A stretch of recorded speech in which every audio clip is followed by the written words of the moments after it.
Hi all, welcome back to my YouTube channel. ಇದು ನಮ್ಮ ಗೋಕರ್ಣ ಟ್ರಿಪ್ನ ಕಂಪ್ಲೀಟ್ ವ್ಲಾಗ್ ಆಗಿರುತ್ತೆ.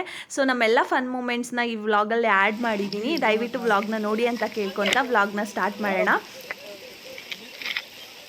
ಅಮೃತ, ಅಪ್ಪನ ಪ್ರೀತಿ ಅದ್ಭುತ, ಲವರ್ ಪ್ರೀತಿ ಸ್ವಾರ್ಥ, ಸ್ನೇಹಿತನ ಪ್ರೀತಿ ಶಾಶ್ವತ. ಕತ್ತೆ ಕತ್ತೆ ಮಕ್ಕದೊಳೆ ಮಾಡಿರಂತೆ ಹೇಳು ವಿಂಧ್ಯ, ಸಕ್ಕದಾಗಿದ್ಯಾ ಕತ್ತೆ. ನಾವು ಬರತ್ತಾ ಹಾಯ್ ಮಾಡು. ಹೆಂಗಿದೆ ಎಕ್ಸ್ಪೀರಿಯನ್ಸ್ ಗಾಯ್ಸ್ ಹೇಳಿ. ನಾನು ಹೇಳಿದೆ ಫ್ರೆಂಡ್ಸ್, ಇವ್ರಿಗೆಲ್ಲರಿಗೂ ಮಳೆ ಇರುತ್ತೆ, ನೀವು ಸಾಧ್ಯ ಇಲ್ಲ ಇಲ್ಲಿಗೆ ಹೋಗಕ್ಕೆ ಅಂತ. ಆದ್ರೂ ನಿನ್ಗೆ ಇಷ್ಟ ಇಲ್ಲ, ಅದಕ್ಕೋಸ್ಕರ ನೀನ್ ಗೋಕರ್ಣ ಬೇಡ ಅಂತಿದ್ಯಾ ಅಂದ್ರು. But still see they are enjoying. ಗೆದ್ದೆ ಕೆಸರಲ್ಲಿ ಓಡಾಡ್ತಾ ಇದೀವಿ ಗಾಯ್ಸ್. ಕಳೆ ಕೀಳಕ್ ಹೋಗ್ತಿದ್ರ ಆಂಟಿ? ಸಬ್ಸ್ಕ್ರೈಬ್ ಮಾಡಿ, ಲೈಕ್ ಮಾಡಿ, ಶೇರ್ ಮಾಡಿ. Thank you. ನಮ್ಮ ವತಿನ ಉದ್ಧಾರ ಮಾಡಿ. ನಿಧಾನಕ್ಕೆ ಬನ್ನಿ.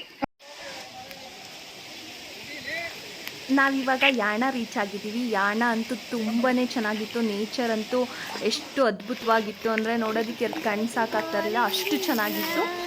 ಸೊ ನೋಡಿ, ನನ್ನ ಫ್ರೆಂಡ್ ಫಾಲಿಂಗ್ ಇನ್ ಲವ್ ಅಂತ ಸಾಂಗ್ ಆಡ್ತಾ ಇದ್ದಾಳೆ ಸುಮ್ಮನೆ ತಮಾಷೆಗೋಸ್ಕರ.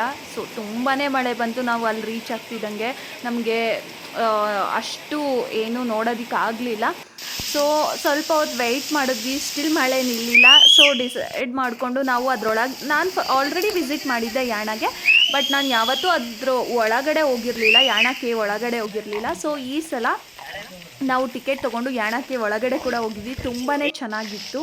ಸೊ ಅದಾದಮೇಲೆ ನಾವು ಬಂದಿದ್ದು ವಿಭೂತಿ ಫಾಲ್ಸ್ಗೆ. ವಿಭೂತಿ ಫಾಲ್ಸ್ ಕೂಡ ನಾನು ಆಲ್ರೆಡಿ ನೋಡಿದ್ದೆ, ಬಟ್ ಈ ಸಲ ನೋಡಿದ ಎಕ್ಸ್ಪೀರಿಯನ್ಸ್ ತುಂಬಾ ಚೆನ್ನಾಗಿತ್ತು. ಯಾಕಂದರೆ ನನ್ನ ಫ್ರೆಂಡ್ಸ್ ಜೊತೆ ಹೋಗಿದ್ದಲ್ಲ, ಸೊ ತುಂಬಾ ಫನ್ ಇತ್ತು, ತುಂಬಾ ಚೆನ್ನಾಗಿತ್ತು. ಸೊ ಪಾತ್ವೇ ಅಂತೂ ವಿಭೂತಿ ಫಾಲ್ಸ್ಗೆ ಹೋಗೋದು ಅಲ್ಟಿಮೇಟ್, ತುಂಬಾ ಅದ್ಭುತವಾಗಿ. ಯಾರಾದರೂ ಇನ್ನೂ ವಿಸಿಟ್ ಮಾಡಿಲ್ಲ ಅಂದರೆ ಪ್ಲೀಸ್ ಡೂ ವಿಸಿಟ್. ನೇಚರ್ ಅಂತೂ ತುಂಬಾ ಚೆನ್ನಾಗಿ. ವಿಭೂತಿ ಫಾಲ್ಸ್ ಕೂಡ ನೋಡಿಕೊಂಡು ನಾವು ನೀರಿಗೇನು ಇಳಿಲಿಲ್ಲ, ಬಿಕಾಸ್ ನೀರೆಲ್ಲ ಅಷ್ಟು ಚೆನ್ನಾಗಿರಲಿಲ್ಲ ಅನ್ನಿಸ್ತು. ಸೊ ನಾವು ಕೂಡ ನೆಂದಿದ್ದರಿಂದ ಮಳೆಯಲ್ಲಿ ನಾವೇನು ನೀರಿಗೆಲ್ಲ ಏನು ಇಳಿಲಿಲ್ಲ. ಅದಾದಮೇಲೆ ವಿಭೂತಿ ಫಾಲ್ಸ್ ಮುಗಿಸ್ಕೊಂಡು ನಾವು ನೈಟ್ ಸ್ಟೇಗೆ ನಾವು ಮಿರಾಕಿ ಬೀಚ್ ಸೈಡ್ ರೆಸಾರ್ಟ್ನ ಬುಕ್ ಮಾಡಿದ್ವಿ. ನಮ್ಮ ಫ್ರೆಂಡ್ ಮುಂಚೆನೇ ಹೋಗಿರೋದ್ರಿಂದ ಸೊ ನಾವು ನೈಟ್ ಎಲ್ಲ ಬೀಚ್ ಹತ್ರ ಟೈಮ್ ಸ್ಪೆಂಡ್ ಮಾಡ್ಬೋದು ಅಂತ ಹೇಳಿದ್ದು. ಬಟ್ ಅದು ಯಾವುದಕ್ಕೂ ಅವಕಾಶ ಇರಲಿಲ್ಲ, ಬಿಕಾಸ್ ಬೀಚಲ್ಲಿ ನೀರು ಜಾಸ್ತಿ ಆಗಿರೋದ್ರಿಂದ, ಆಮೇಲೆ ಮಳೆನೂ ಬರ್ತಿರೋದ್ರಿಂದ ನಮಗೆ ಪರ್ಮಿಷನ್ ಇರಲಿಲ್ಲ ಅಲ್ಲಿ ಕುತ್ಕೊಳ್ಳೋದಕ್ಕೆಲ್ಲನ. ಓಕೆ ಅಂತ ನಾವು ಆವತ್ತಿನ ನೈಟ್ ಬಂದು ಮಲ್ಕೊಂಡ್ವಿ. ಇದು ನೆಕ್ಸ್ಟ್ ಡೇ ಮಾರ್ನಿಂಗ್ ಕೂಡ ಅಷ್ಟೇ ಬೀಚ್ ಹತ್ರ ಟೈಮ್ ಸ್ಪೆಂಡ್ ಮಾಡಬೇಕು ಅಂತ ತುಂಬಾ ಆಸೆ ಇತ್ತು. ಬಟ್ ಮಾರ್ನಿಂಗ್ಗೆ ತುಂಬ ಜೋರಾಗಿ ಮಳೆ ಬರ್ತಿತ್ತು, ಅದು ಯಾವುದಕ್ಕೂ ಅವಕಾಶ ಆಗಲಿಲ್ಲ. 11 ಗಂಟೆಗೆ ಆಲ್ರೆಡಿ ನಮ್ಮದು ಚೆಕ್ಔಟ್ ಇತ್ತು. ಸೊ ನಾವು ಚೆಕ್ಔಟ್ ಮಾಡಿಕೊಂಡು ನಾವು ಬೇರೆ ಪ್ಲೇಸಸ್ ಎಲ್ಲ ನೋಡಬೇಕು ಅಂತ ಹೇಳ್ಬಿಟ್ಟು ನಾವು ಇನ್ನೊಂದು ರೆಸಾರ್ಟ್ ಬುಕ್ ಮಾಡಿದ್ವಲ್ಲ, river stone and river front resort ಅಂತ ಆಲ್ರೆಡಿ ಬುಕ್ ಮಾಡಿದ್ವಿ. ಆ ರೆಸಾರ್ಟ್ಗೆ ಹೋಗಿ ನಮ್ಮದೆಲ್ಲ ಲಗೇಜ್ನು ಡಂಪ್ ಮಾಡಿ ನಾವಿವಾಗ ಕುಡ್ಲೆ ಬೀಚ್ ನೋಡೋದಕ್ಕೆ ಹೋಗ್ತಾ ಇದ್ದೀವಿ. ಕುಡ್ಲೆ ಬೀಚ್ ಮತ್ತು ಹೋಮ್ ಬೀಚ್ ಎರಡನ್ನೂ ನೋಡ್ಕೊಬರೋಣ ಅಂತ ಹೋಗ್ತಿದ್ದೀವಿ. ಸೊ ನಾವು ಕುಡ್ಲೆ ಬೀಚ್ ರೀಚ್ ಆದಮೇಲೆ ವ್ಲಾಗ್ ಕಂಟಿನ್ಯೂ ಮಾಡ್ತೀವಿ. ಹಿಂಗೆ ಫಸ್ಟ್ ನಡ್ಕೊಂಡು ಹೋಗ್ತಾ ಇರ್ತಾರ. ಹಾಂ ಬನ್ನಿ ಗೈಸ್. ಹಾಯ್, ನಾವಿವಾಗ ಕುಡ್ಲೆ ಬೀಚಿಗೆ ಹೋಗ್ತಾ ಇದ್ದೀವಿ. The beach is very beautiful. ಎಲ್ಲಿಂದಾನೆ ನಾವು ಬಂದಿದ್ದೀಗ. ನಾವಿವಾಗ ನಮ್ಮ ಮಿರಾಕಿ ಬೀಚ್ ಇಂದ ಡೈರೆಕ್ಟ್ ಕುಡ್ಲೆ ಬೀಚಿಗೆ ಆರ್ಬಿಟ್ಟಿದ್ದಾಳೆ. ಅವಳೆಲ್ಲೂ ಮಧ್ಯೆ ಹೋಗಿಲ್ಲ ಗೈಸ್, ಬಟ್ ನಾನು ಮಧ್ಯೆ ಹೋಗಿದ್ದೀನಿ. ಅದನ್ನ ನಾನು ಬ್ಲಾಗಲ್ಲಿ ಹಾಕ್ತೀನಿ ನೋಡಿ. ಸ್ಟೇಟ್. ಹಾಯ್ ಪಿಂದ್ಯಾ. ಇದು ತಗೊಳ್ಳಿ, ಸ್ವಲ್ಪ ನೀವು ಹಾಕೊಳ್ಳಿ. ಓಕೆ ಬನ್ನಿ ಫ್ರೆಂಡ್ಸ್, ನಾವು ಹೋಗ್ತಾ ಇದ್ದೀವಿ ಕೂಡ್ಲೆ ಬೀಚ್ಗೆ. ಈ ಒಂದು ಹೊಸ ರೈನ್ ಕೋಟ್ನ ನಾವು ಪರ್ಚೇಸ್ ಮಾಡಿದ್ದೀವಿ, because it was raining completely. We were drenched completely yesterday, so it was very needed. And ನಾನು ಇವತ್ತು ಜಾದು ಆಗಿದ್ದೀನಿ. ಜಾದು. ಬನ್ನಿ ಬನ್ನಿ. ವಿ ಆರ್ ಗೋಯಿಂಗ್ ನಾ. The path is very beautiful. It's very beautiful. It's very greenery. ಅವಳಿಗೆ ಹುಚ್ಚಿಟ್ಬಿಟ್ಟಿದ್ದೆ ಫ್ರೆಂಡ್ಸ್.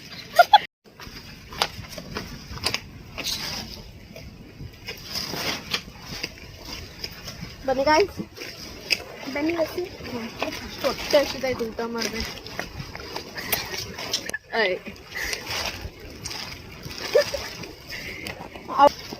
ಕಂಟಿನ್ಯೂ ಮಾಡ್ತಾ ಇದ್ದೀನಿ ಅದನ್ನು. ಮಳೆ ಜೋರಾಗ್ತೈತೆ. ಬರ್ರೆ ಸ್ಟಾರ್ಟ್ ಮಾಡಿದ್ಯಾ? ಹಾಯ್ ಗಾಯ್ಸ್, ನಾನಿವತ್ತು ಜಾದೂ ಆಗಿದ್ದೀನಿ ಬಿಕಾಸ್ ಇಲ್ಲಿ ತುಂಬ ಮಳೆ ಬರ್ತಾ ಇದೆ. ಸೊ ಐ ಆಮ್ ಜಾದೂ ಟುಡೇ. ಜಾದೂ.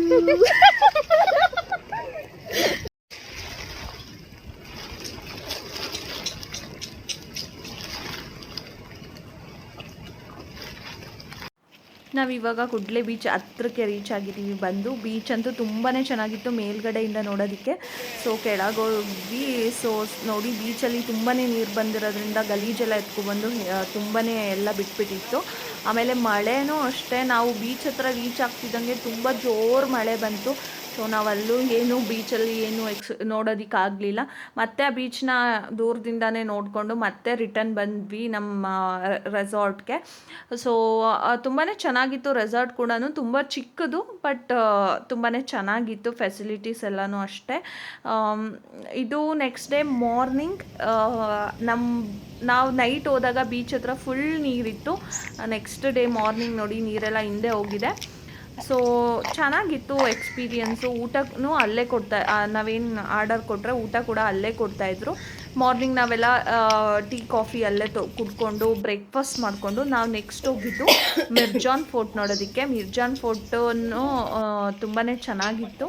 ಸೊ ಫೋರ್ಟ್ ಅಂದರೆ ಇನ್ನು ಹೆಂಗೆ ಇರುತ್ತೆ, ತುಂಬ ಹಳೇದಲ್ವಾ. ಸೊ ಚೆನ್ನಾಗಿತ್ತು, ತುಂಬ ಗ್ರೀನರಿ ಇತ್ತು. ನಾವು ಹೋಗಿದ್ದೆ ಬಿಸಿಲಿರಲಿಲ್ಲ ಹಂಗಾಗಿ ನೋಡೋದಕ್ಕೆ ತುಂಬಾ ಚೆನ್ನಾಗಿತ್ತು. ಮಿರ್ಜಾ ಫೋರ್ಟ್ ಟುಡೇ ನೋಡಿ ಎಷ್ಟು ಗ್ರೀನರಿ ಇದೆ. ತುಂಬ ಚೆನ್ನಾಗಿದೆ. ವೆದರು ಸಖತ್ತಾಗಿದೆ. ಮಳೆ ಬರ್ತಿದೆ, but still we are enjoying. We have a raincoats with us. ಸಮ್ಮರಲ್ಲಿ ಬಂದರೆ maybe you feel very hot here, but ಇವಾಗ ತುಂಬ ಖುಷಿ ಆಗ್ತಾ ಇದೆ ಬಂದು.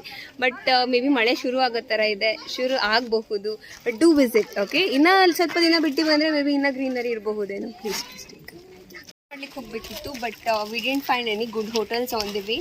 ಇವರಿಗೆಲ್ಲ ಸ್ವಲ್ಪ ಮೀನು ಇಷ್ಟ ಇಲ್ಲ, ಸೊ ವಿ ಆರ್ ಅವಾಯ್ಡಿಂಗ್ ಮೀನು and we are going for chicken today.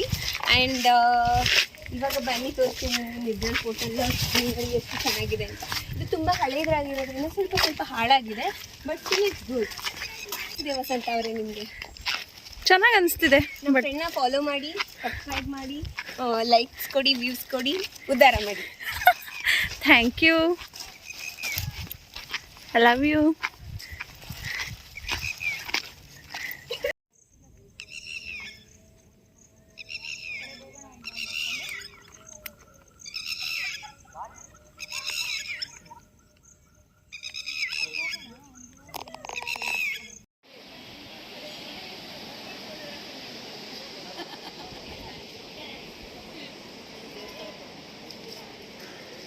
ನಾವು ಮಿರ್ಜಾನ್ ಫೋರ್ಟ್ನ ನೋಡಿಕೊಂಡು ನೆಕ್ಸ್ಟ್ ಬಂದಿದ್ದು ಮುರುಡೇಶ್ವರ ದೇವಸ್ಥಾನಕ್ಕೆ.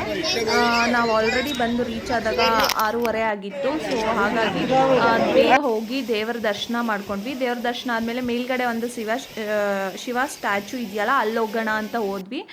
ಸೊ ಅಲ್ಲೋಗಿ ಸ್ವಲ್ಪ ಹಿಂಗೆಲ್ಲ ವೀಡಿಯೋ ಮಾಡ್ಕೊಂಡು ನಿಂತಿದ್ವಿ. ಅಷ್ಟರಲ್ಲಿ ಜೋರು ಮಳೆ ಬಂತು. ಒಂದು ಸ್ವಲ್ಪ ಹೊತ್ತು ವೆಯ್ಟ್ ಮಾಡಿ ಮತ್ತೆ ನಾವು ಧರ್ಮಸ್ಥಳಕ್ಕೆ ಹೋಗಬೇಕಿತ್ತು. ಸೊ ನಾವು ಧರ್ಮಸ್ಥಳದ ಕಡೆ ಹೊರಟ್ವಿ. ನಾವು ಅಲ್ಲಿ ನಾವು ಉಜಿರೆಯಲ್ಲಿ ಸ್ಟೇ ಮಾಡಿದ್ವಿ ಒಂದು ಹೋಟೆಲಲ್ಲಿ. ಸೊ ಬಿಕಾಸ್ ನಮಗೆ ಅಷ್ಟೊತ್ತಲ್ಲಿ ಧರ್ಮಸ್ಥಳಕ್ಕೆ ಹೋದರೆ ನಮಗೆ ರೂಮ್ ಸಿಗಲ್ಲ ಅಂತ ಗೊತ್ತಿತ್ತು. ಹಾಗಾಗಿ ಅಲ್ಲೇ ರೂಮ್ ತೊಗೊಂಡು ಅಲ್ಲೇ ಸ್ಟೇ ಮಾಡಿ ಮಾರ್ನಿಂಗ್ ಎದ್ದು ಫ್ರೆಶ್ನಪ್ ಆಗಿ ಧರ್ಮಸ್ಥಳಕ್ಕೆ ಹೊರಟ್ವಿ. ಸೊ ನೋಡಿ ಧರ್ಮಸ್ಥಳ ರೀಚ್ ಆದ್ವಿ. ತುಂಬಾ ಚೆನ್ನಾಗಾಯಿತು ದೇವ್ರ ದರ್ಶನ. ಎಲ್ಲ ಟೈಮ್ಗಿಂತ ಈ ಟೈಮ್ ತುಂಬಾ ಚೆನ್ನಾಗಾಯಿತು. ಎಲ್ಲ ಸಲದ ಥರ ಈ ಸಲನೂ ತುಂಬಾ ರಶ್ ಇತ್ತು. ಆದರೆ ಏನು ಮಾಡೋದು, ನಾವು ಸ್ಪೆಷಲ್ ದರ್ಶನ ಟಿಕೆಟ್ ತೊಗೊಂಡು ಹೋಗ್ಬಿಟ್ವಿ. ಹಾಗಾಗಿ ದರ್ಶನವೂ ಬೇಗ ಆಯಿತು. 1-2 ಅವರ್ಸಲ್ಲೆಲ್ಲ ದರ್ಶನ ಆಯಿತು. ಮತ್ತು ತುಂಬ ಚೆನ್ನಾಗಿ ದರ್ಶನ ಆಯಿತು. ನನಗೆಲ್ಲ ಸತಿಗಿಂತ ಈ ಸತಿ ತುಂಬ ಚೆನ್ನಾಗಿ ದರ್ಶನ ಆಯಿತು ಅನಿಸ್ತು. ಅದಾದಮೇಲೆ ನಾವು ಹೋಗಿದ್ದು ಸೌತಡ್ಕ ಗಣಪತಿಗೆ. ನಾನು ಗಣಪತಿ ದೇವಸ್ಥಾನ ನೋಡೇ ಇರಲಿಲ್ಲ ಎಷ್ಟೊಂದು ಸಲ ಧರ್ಮಸ್ಥಳಕ್ಕೆ ಹೋದ್ರೂ. ತುಂಬ ಅಂದರೆ ತುಂಬಾ ಚೆನ್ನಾಗಿದೆ ದೇವಸ್ಥಾನ. ತುಂಬ ಪ್ರಶಾಂತವಾಗಿದೆ. ಆಮೇಲೆ ಜಾಸ್ತಿ ಜನ ಕೂಡ ಇರೋದಿಲ್ಲ. ನಾವು ಎಷ್ಟೊತ್ತು ಬೇಕಾದ್ರೂ ಟೈಮ್ ಸ್ಪೆಂಡ್ ಮಾಡ್ಬೋದು ಇಷ್ಟಪಟ್ಟು. ತುಂಬಾ ಚೆನ್ನಾಗಿತ್ತು. ಈ ಗಣೇಶನ ವಿಶೇಷತೆ ಕೂಡ ಇದೆ. ಈ ಗಣೇಶನಲ್ಲಿ ಏನಾದರೂ ಬೇಡ್ಕೊಂಡು ಗಂಟೆ ಕಟ್ತೀವಿ ಅಂತ ಏನಾದರೂ ಹರಕೆ ಮಾಡಿಕೊಂಡ್ರೆ, ಆ ಹರಕೆ ಏನಾದರೂ ಫಲಿಸಿದ್ರೆ ನಾವಿಲ್ಲಿ ಬಂದು ಗಂಟೆ ಕಟ್ಬೋದು. ಅದು ಒಂದು ವಿಶೇಷತೆ ಈ ದೇವಸ್ಥಾನದ್ದು. ತುಂಬಾ ಗಂಟೆ ಕಟ್ಟಿದ್ದಾರೆ. ಸೊ ತುಂಬಾ ಚೆನ್ನಾಗಿತ್ತು ನೋಡೋದಕ್ಕೆ ಕೂಡ. ಇದಾದಮೇಲೆ ನಾನು ನಮ್ಮ ಟ್ರಿಪ್ದು ಒಂದಷ್ಟು ಪಿಕ್ಸ್ನ ಕೂಡ ಆ್ಯಡ್ ಮಾಡಿದ್ದೀನಿ. ಈ ನನ್ನ ಪುಟ್ಟ ವ್ಲಾಗ್ ನಿಮ್ಮೆಲ್ಲರಿಗೂ ಇಷ್ಟ ಆಗಿದ್ದರೆ ಪ್ಲೀಸ್ ಲೈಕ್ ಮಾಡಿ, ಶೇರ್ ಮಾಡಿ, ಸಬ್ಸ್ಕ್ರೈಬ್ ಮಾಡಿ ಅಂತ ಕೇಳ್ಕೊತ ನಿಮ್ಮೆಲ್ಲರನ್ನೂ ಮತ್ತೊಮ್ಮೆ ಇನ್ನೊಂದು ವ್ಲಾಗ್ ಜೊತೆ ಭೇಟಿ ಮಾಡ್ತೀನಿ ಅಂತ ಹೇಳ್ತಾ ಈ ವ್ಲಾಗ್ನ ಮುಗಿಸ್ತಾ ಇದ್ದೀನಿ. Thank you all for your support.